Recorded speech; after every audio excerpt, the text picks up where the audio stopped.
c'est le rendez-vous des collectionneurs et puis des amateurs d'art et d'antiquité. C'est un salon qui se tient depuis plus de 30 ans maintenant, qui a évolué pas mal avec les années. Et l'année dernière, il y avait encore 25 000 personnes qui étaient venues. Donc c'est un salon qui a beaucoup de succès. Mais pour en parler, je suis avec le directeur de ce salon.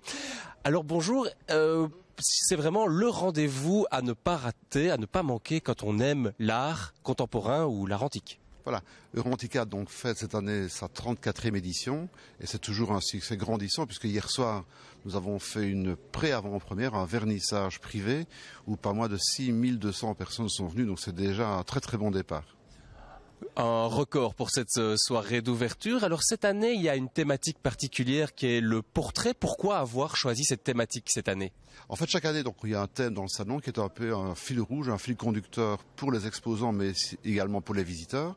Alors pourquoi le portrait? Parce qu'on évolue. À une époque, c'était au travers du tableau, au travers de sculptures. Et puis, on a eu le clin d'œil d'aller jusqu'au portrait, aux photos, photographies, couleur et noir et blanc. Et un autre clin d'œil, cette année, on a pensé au selfie, puisqu'il y a une possibilité pour les visiteurs de se faire photographier dans des décors d'époque. Voilà. Alors justement, on le voit en se promenant dans les allées du salon, il y a vraiment de tout ici, c'est très contrasté d'un exposant à l'autre.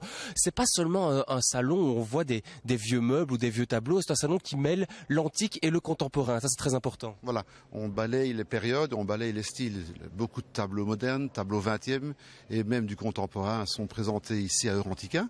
Et puis à côté de ça, on peut trouver des objets de curiosité, des objets rares évidemment, de l'archéologie, mais c'est vrai qu'il y a une tendance vers plus de modernité, clairement.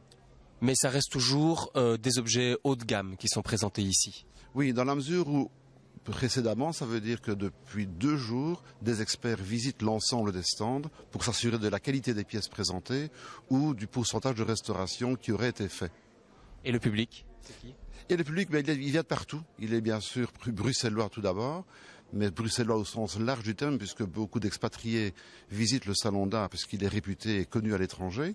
Et puis pas mal de visiteurs français viennent également à Bruxelles, à Eurantica, allemands et hollandais également. Eh bien, merci beaucoup pour ces précisions. C'est donc la 34e édition du salon Eurantica ici au Ezel.